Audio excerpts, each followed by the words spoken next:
기꺼이 불편한 예배 캠페인과 함께 해주신 분들과 또 마음으로는 함께 해주셨지만 미처 못 가져오신 분들 모두에게 감사를 드립니다. 최근에 뉴스를 보면서 괜히 기분 좋아지는 소식이 있었습니다. 손흥민 선수 친척은 안 계신 걸로 다행히 손흥민 선수가 영국 프리미어리그 득점왕이 됐다고 하는 소식을 들었습니다. 득점왕이 된 것도 제 생각보다 훨씬 더 대단한 일이더라고요. 막 뉴스에, 해외 뉴스에도 막 탑 기사로 올라가는 걸 보니까. 그런데 제가 그 손흥민 선수의 득점왕이 됐다는 소식도 참 기뻤지만 손흥민 선수가 속한 팀의 팀원들이 하는 인터뷰가 저에게는 굉장히 인상 깊은 기억으로 남았습니다. 우리 모두가 손흥민 선수가 득점왕이 되는데 마음을 모았다. 그는 참 좋은 사람이자 좋은 동료입니다. 라는 평가였습니다. 실제로 한 선수는 골을 넣을 수 있는 장면에서도 손흥민 선수한테 패스를 하려고 용 쓰는 장면이 이렇게 짤로 인터넷에도 막 돌아다니더라고요. 그 정도로 좋은 팀, 좋은 사람들, 그런 것이 저에게 좀 인상 깊게 기억에 남은 장면이었습니다. 각자의 역할을 잘하는 것도 되게 중요하지만 나에게는 어쩌면 중요하지 않은 일이지만 팀이라는 이유 때문에 누군가를 향해 희생하는 것이 굉장히 멋져 보였습니다. 오늘 설교를 듣고 나시면 제가 왜 오늘 설교 서두에 이 팀, 헌신적인 자세 이런 것들을 이야기했는지 조금 더 아시게 될 거라고 생각합니다.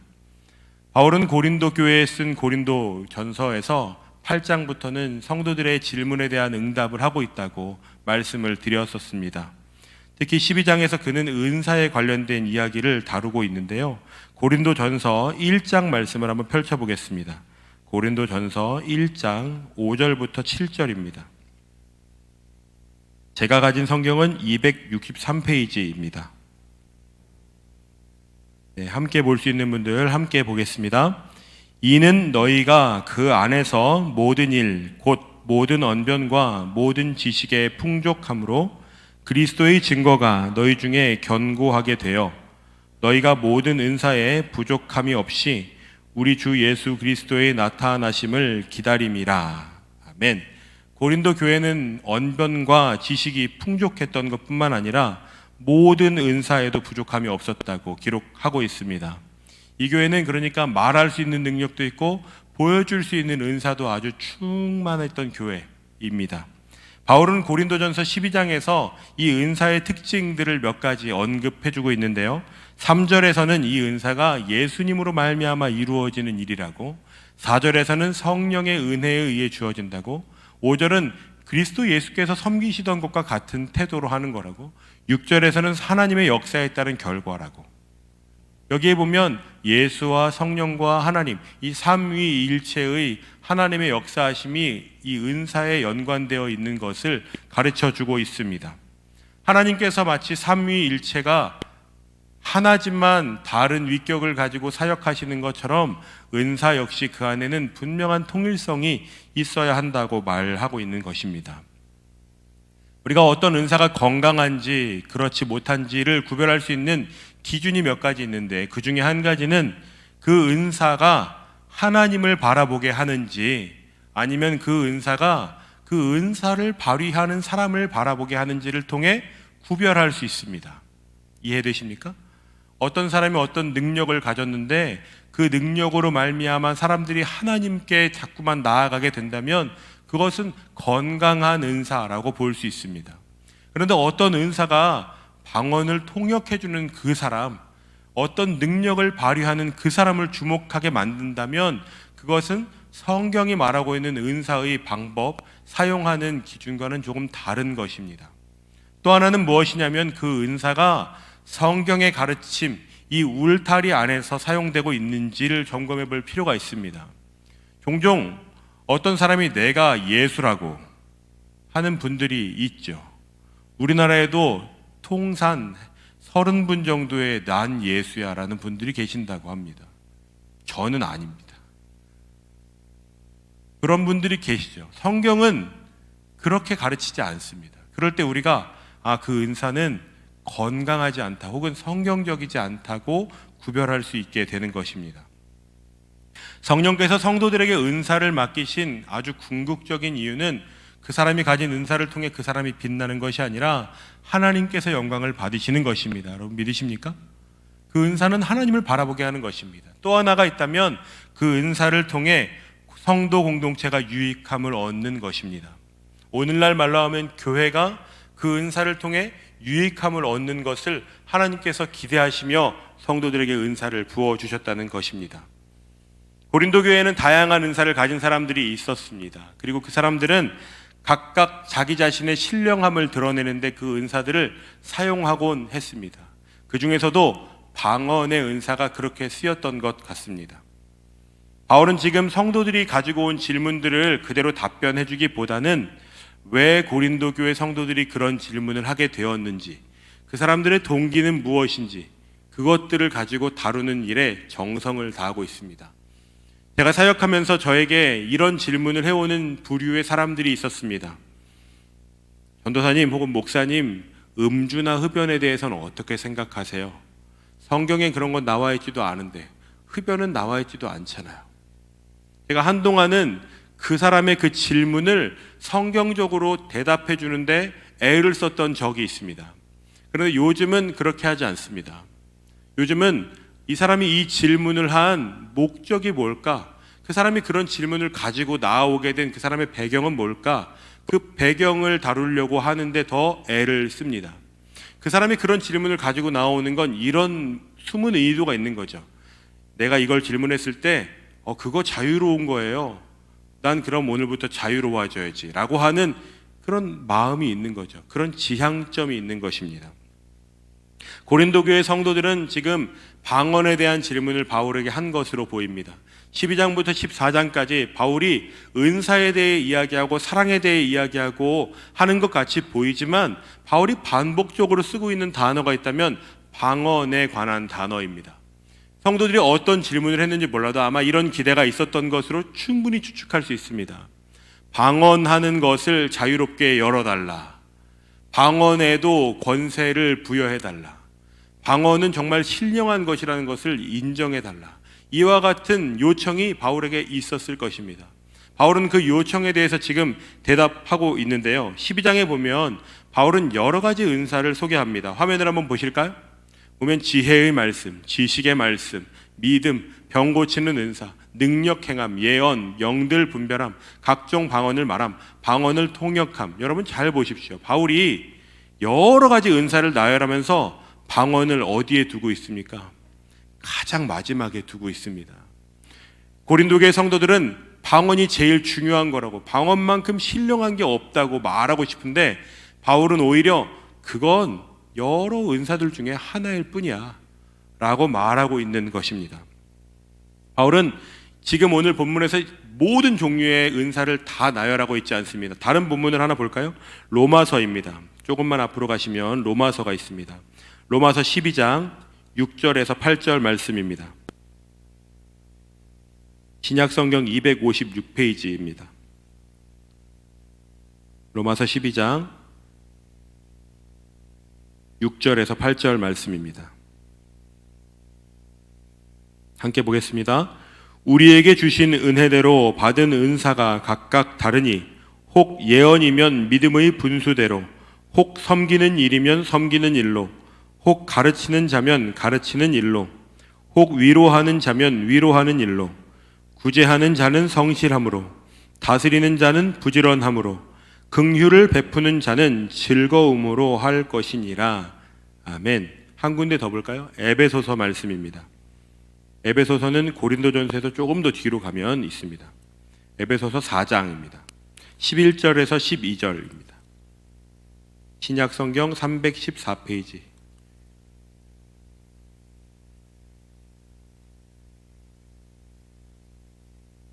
함께 보겠습니다.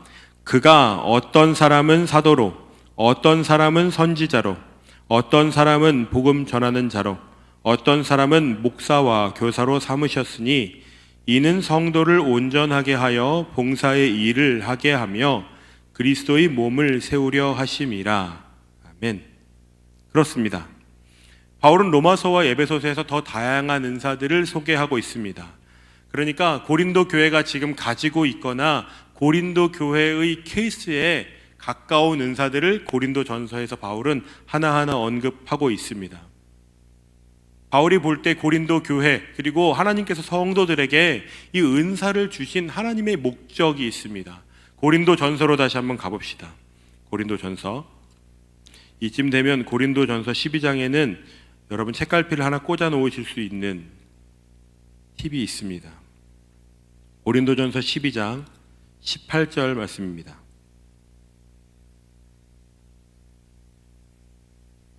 함께 볼까요? 그러나 이제 하나님이 그 원하시는 대로 지체를 각각 몸에 두셨으니, 바울은 하나님의 목적이 있어서 각각 그 지체들에게 두셨다고 말하고 있습니다. 여기서 각각이라는 것은 모든 사람에게 각각 자기의 것을 이라는 의미를 담고 있습니다. 각이라는 말과 각이라는 말의 원어가 둘 다 다릅니다. 한 사람 한 사람 하나님께서 나누어 주셨다, 하나님이 원하시는 대로, 이런 뜻의 원어를 가지고 있습니다.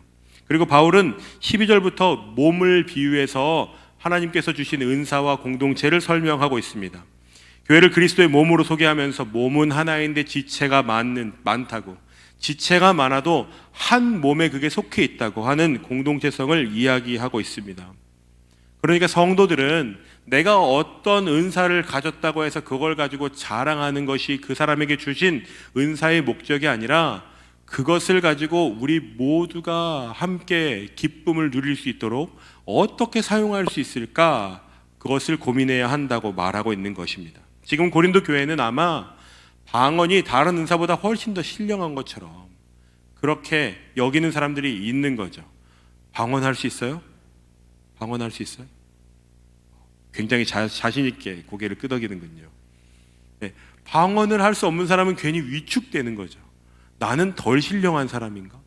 나는 은사가 없는 사람인가? 나는 교회에서 무가치한 사람인가? 계속 방언하는 사람들의 목소리가 커지는 거죠. 오늘 사역자 모임 때 제가 기도하는데 방언이 나오더라고요. 제가 멈칫했습니다. 방언이 나오네. 누군가는 방언을 제가 인도를 해야 되니까 방언으로 제가 기도를 하면 이게 불편한가? 근데 사역자 그룹은 괜찮다. 그래서 저도 편하게 방언으로 기도했습니다. 그런데 여러분 생각해 보십시오. 5사람이 단상에 올라와서 다 방언으로 말을 한다면 사람들이 그것을 이해하지 못할 텐데, 그 사람들은 그럼 상대적으로 굉장히 대단한 사람처럼 여겨지겠죠. 그런 일들이 벌어지고 있는 것입니다. 여러분, 이건 누가 하는 방법인 줄 아십니까? 세상이 하는 방법입니다. 내가 가졌고 넌 가지지 못했다면 내가 가진 것을 가지고 내가 더 높아지려고 애쓰는 것은 세상에서 하는 방법입니다. 그런데 지금 고린도 교회 성도들은 그 방법을 교회로 그대로 가지고 들어온 것입니다. 고린도전서 12장 22절부터 24절을 공동 번역으로 함께 보려고 합니다. 함께 화면을 통해 좀 보고 싶은데요. 공동 번역으로 천천히 함께 좀 읽어보면 좋겠네요. 띄워주실 수 있나요? 네, 함께 보겠습니다. 그뿐만 아니라 몸 가운데서 다른 것들보다 약하다고 여겨지는 부분이 오히려 더 요긴합니다. 우리는 몸 가운데서 별로 중요하게 여기지 않는 부분을 더욱 조심스럽게 감싸고 또 보기 흉한 부분을 더 보기 좋게 꾸밉니다. 그러나 보기 좋은 지체들에게는 그렇게 할 필요가 없습니다. 이렇게 하나님께서도 변변치 못한 부분을 더 귀중하게 여겨주셔서 몸의 조화를 이루게 해주셨습니다. 바울은 세상의 관점과 달리 교회는 하나님의 관점이 필요하다고 말하고 있습니다. 여러분, 우리 몸을 생각해 보십시오. 눈은 한번 다치면 회복이 잘 되지 않습니다. 눈을 보호하는데 여러분, 눈을 깜빡인다고 생각하시고 깜빡이는 분 계십니까? 갑자기 신경 쓰이기 시작하셨죠. 혀를 내가 몇 번 굴리지 생각하고 혀를 굴리는 분 있으세요? 제가 옛날에 정말 세게 골포스트에 머리를 부딪힌 적이 있어요.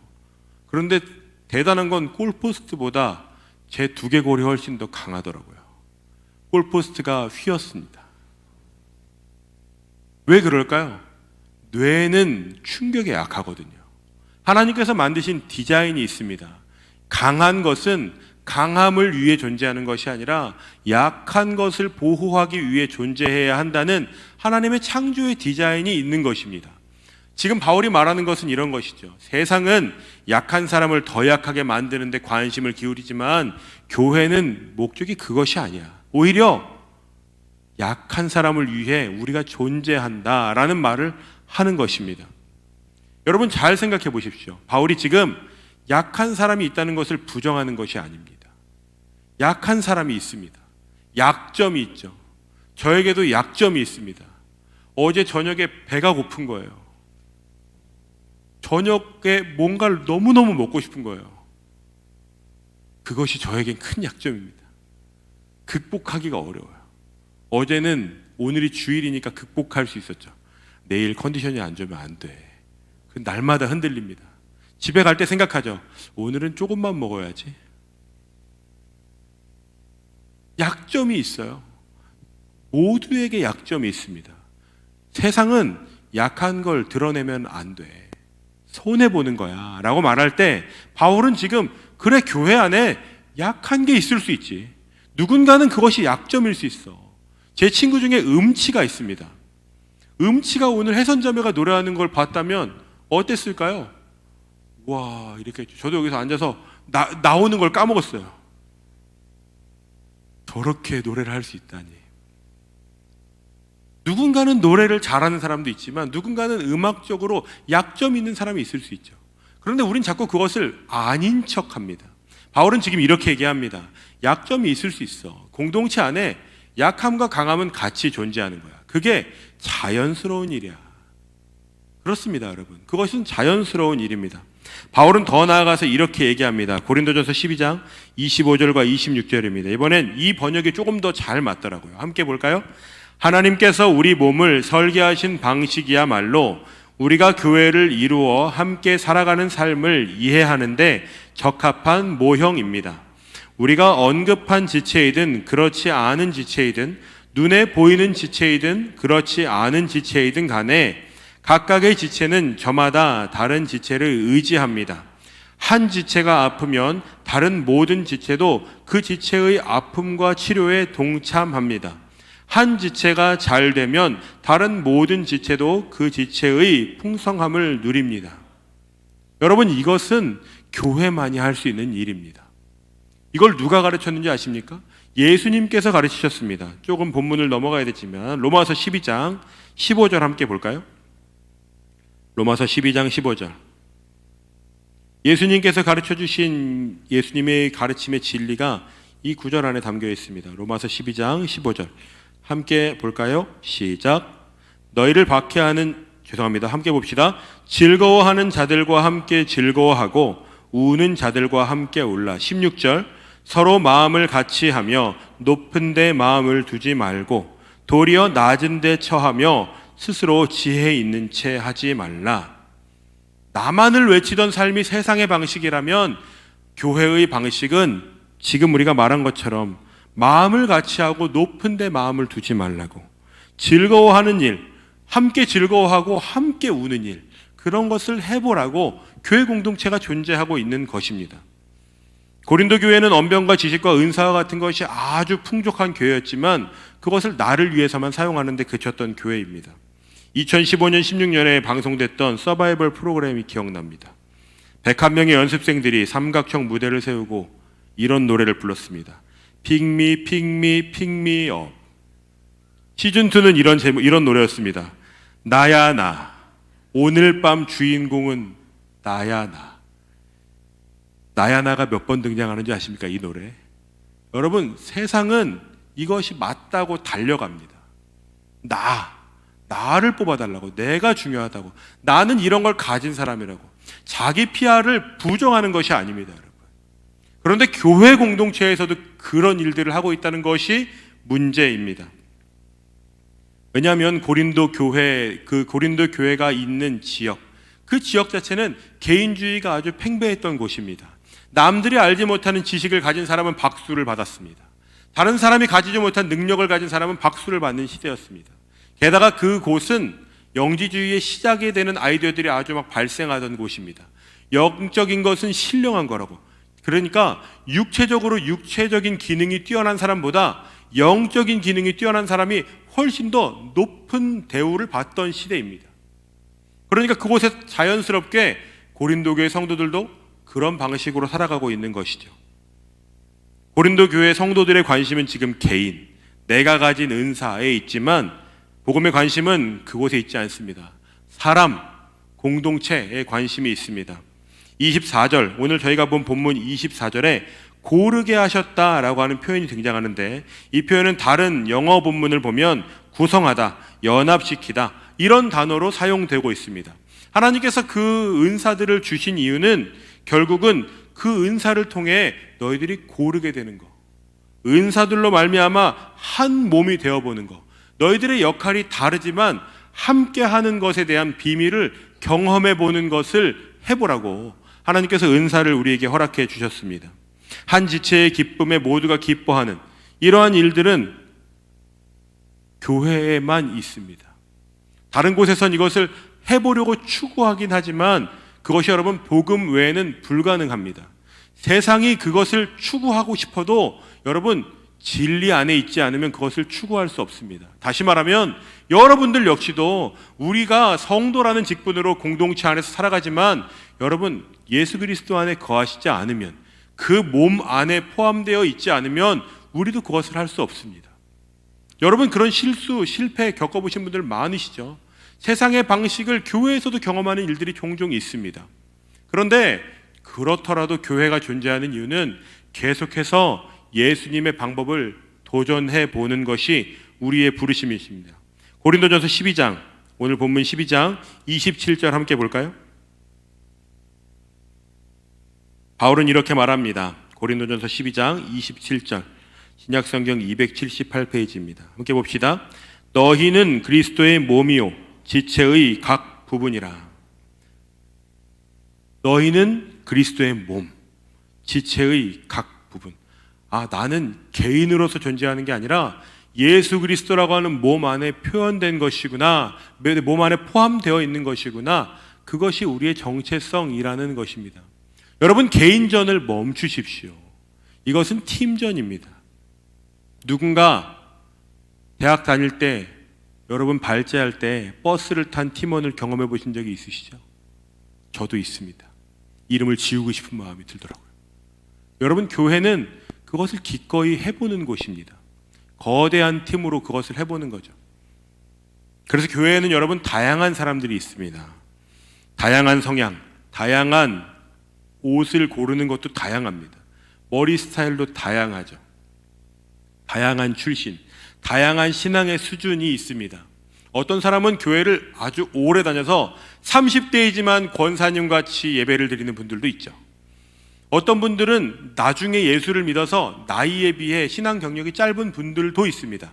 개방적인 성향을 가진 분도 있고 그렇지 않은 분도 있습니다. 그런 모두가 같이 모여 있는 곳이 교회입니다. 그래서 그 모여서 우리에게 함께 해보는 일을 도전하라고. 그래서 때로는 청년 공동체가 쉽지 않지만 저는 그래서 가장 하나님께서 원하시는 일들이 선하게 이루어날 수 있는 가능성이 많다고 생각합니다. 어른이 되면 분류함이 간단해집니다. 직업으로 분류하기도 좋고 가족의 상태로 분류하기도 좋고 연령으로 분류하기도 좋습니다. 청년 공동체는 분류하기가 쉽지 않습니다. 케이스가 다 다릅니다. 지금 하고 있는 고민들이 다 다릅니다. 그래서 여러분 우리를 하나로 부르셨다고 저는 믿습니다. 고린도전서 12장 28절 말씀을 함께 봅시다. 하나님이 교회 중에 몇을 세우셨으니 첫째는 사도요, 둘째는 선지자요, 셋째는 교사요, 그 다음은 능력을 행하는 자요, 그 다음은 병 고치는 은사와 서로 돕는 것과 다스리는 것과 각종 방언을 말하는 것이라. 12장부터 14장에 보면 바울은 아까 말씀드렸던 것처럼 방언만이 유능한 가장 위대한 은사가 아니라는 것을 은근히 강조하고 있습니다. 바울은 은사에는 높낮이가 있는 것이 아니다, 역할의 차이가 있는 것이라고 말합니다. 방언이 가장 마지막에 나오는 것도 바울이 일부러 그 단어를 뒤로 미루고 맨 마지막에 기록해 놓은 것이죠. 그래서 여러분 각자에게 허락하신 하나님의 은사가 무엇인지를 잘 찾아보셔야 합니다. 제가 아주 좋아하는 말씀인데요, 마태복음 한번 가보실까요? 마태복음 13장입니다. 올 초에 리더 수련회를 할 때 이 말씀을 잠깐 나누었었습니다. 마태복음 13장 44절 말씀입니다. 신약성경 22페이지입니다. 함께 보겠습니다. 시작. 천국은 마치 밭에 감추인 보화와 같으니 사람이 이를 발견한 후 숨겨두고 기뻐하며 돌아가서 자기의 소유를 다 팔아 그 밭을 사느니라. 누군가 여러분 밭을 빌려서 농사를 짓는 사람이 있는데 그 밭에 보화가 숨겨 있다는 것은 아무도 모릅니다.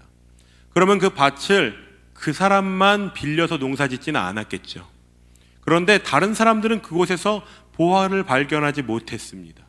누군가는 그곳에서 보화를 발견한 사람이 있다는 것입니다. 그 사람에게는 무슨 차이가 있었을까요?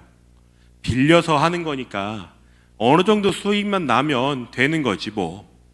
아마 이 사람은 다른 사람들이 파놓은 고랑보다 깊게 반복적으로 더 애써서 팠을 것입니다. 다른 사람들은 알 수 없는 그 밭에 숨겨진 가치를 발견하는 데는 수고로움이 필요합니다. 여러분에게 저는 각각 여러분의 몸에 은사를 나누어 주셨다고 믿습니다. 그런데 그 은사는 때로는 내가 보물을 찾는 심정으로 발견해야 될 때도 있습니다. 여러분 중에 그런 마음 드시는 분 있으시죠? 나는 저 사람에 비해서는 잘하는 것도 별로 없는 것 같아. 나는 좀 이런 것도 없고, 이렇지도 않고. 여러분에게 하나님이 주신 반짝거리는 보화가 있습니다. 왜 제가 확언 드리냐고요? 하나님께서 오늘 성경을 통해 우리에게 그렇게 말씀하신다고 저는 믿습니다. 바울이 말한 것처럼 각각 그 몸에 두셨다. 각자 여러분에게 그것을 나누셨다는 것이죠. 여러분, 그 은사가 쉽게 드러나는 것일 수도 있고 그렇지 않은 것일 수도 있습니다. 저는 밴드부를 했었는데요, 제가 하는 역할은 세컨 기타였습니다. 그리고 피아노가 필요한 노래는 피아노를 치는 게 제 일이었어요. 고등학생 때 밴드부를 했는데, 밴드부를 하면 축제 때 공연을 하잖아요. 그러면 사람들이 찾아와서 막 와 너무 좋았어요 라고 말하는 사람의 세컨 기타는 포함되지 않습니다. 피아노를 잘 치는 사람들 중에서도 여러분, 제가 피아노를 조금 치지만 서홍진 목사님 같은 분이 피아노 치면 사람들이 막 인사하러 오거든요. 더 말씀드리지 않겠습니다. 여러분, 같은 팀에 있어도 굉장히 슬프네 갑자기. 빛나지 않는 멤버가 있습니다. 은사들 중에서 여러분, 누군가는 되게 사소하다고 말하는 것이 은사일 수 있습니다. 아무도 옆에서 거들어주지 않을 때 오늘 28절에 서로 돕는 것도 은사에 포함된다고 합니다. 서로 돕는 것, 우리말로 하면 뭔지 아세요? 나 되게 지금 힘들고 피곤하고 어떻게 해야 될지 모르겠고 답답한데 옆에 와서 왜 그래 힘들어? 한마디 해주는 것도 오늘 성경이 은사라고. 오늘 박지명 목사님이 뭘 막 들고 걸어다니는 거예요. 그러니까 제가 서로 돕는 것도 은사지, 원래 안 들어주려고 그랬거든요. 여러분, 그런 은사가 있습니다. 대단해 보이는 은사도 있고 아닌 것도 있지만, 바울은 오늘 뭐라고 하냐면 은사에는 높낮이가 있는 것이 아니야. 역할의 차이가 있을 뿐이지. 그러니까 우리가 여러분, 은사를 대단해 보이는 것과 대단해 보이지 않는 것으로 구분하는 것만 포기하면 여러분에게 은사가 많습니다.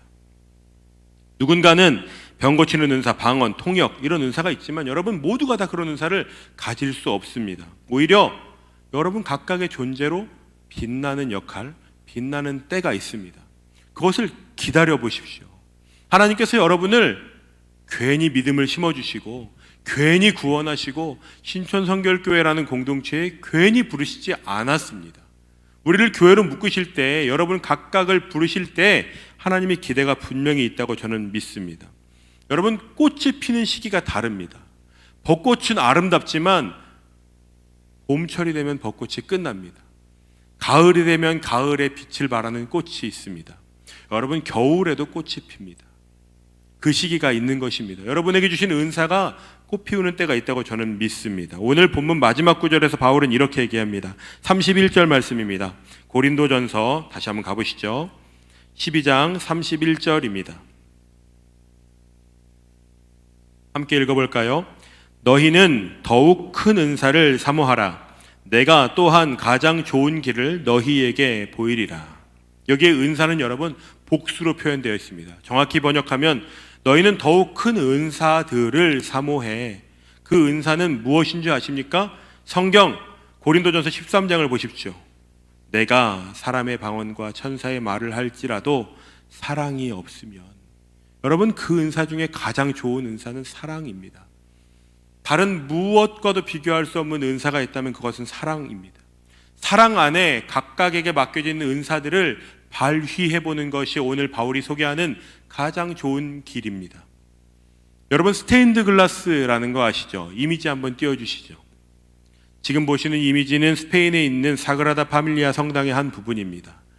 세계에서 많은 아름다운 스테인드 글라스가 있지만 저는 저 스테인드 글라스가 제일 멋지다고 생각합니다. 화면을 좀 가깝게 보여드리지 못해서 아쉽지만 저 스테인드 글라스 각각은 여러분 네모, 세모, 동그라미로 되어 있습니다. 그런데 그것이 하나가 되었을 때 비로소 알게 되는 아름다움이 있습니다.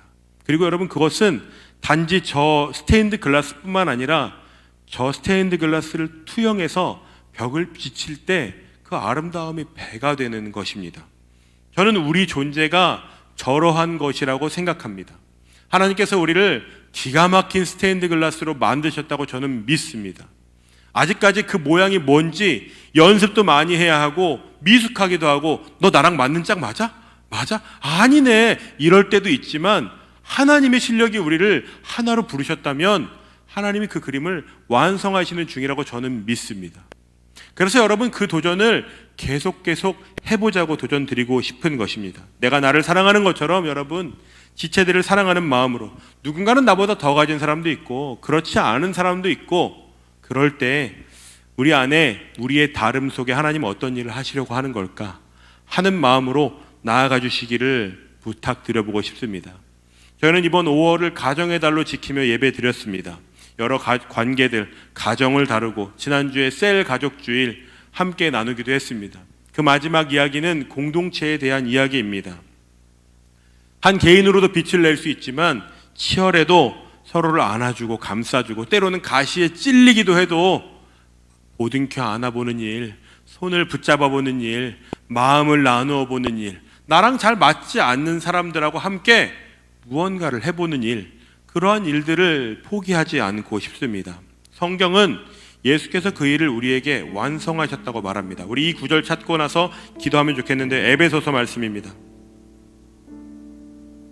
에베소서 2장 14절과 20절 말씀을 함께 보겠습니다. 제가 가진 성경은 312페이지입니다. 14절부터 함께 보겠습니다. 시작.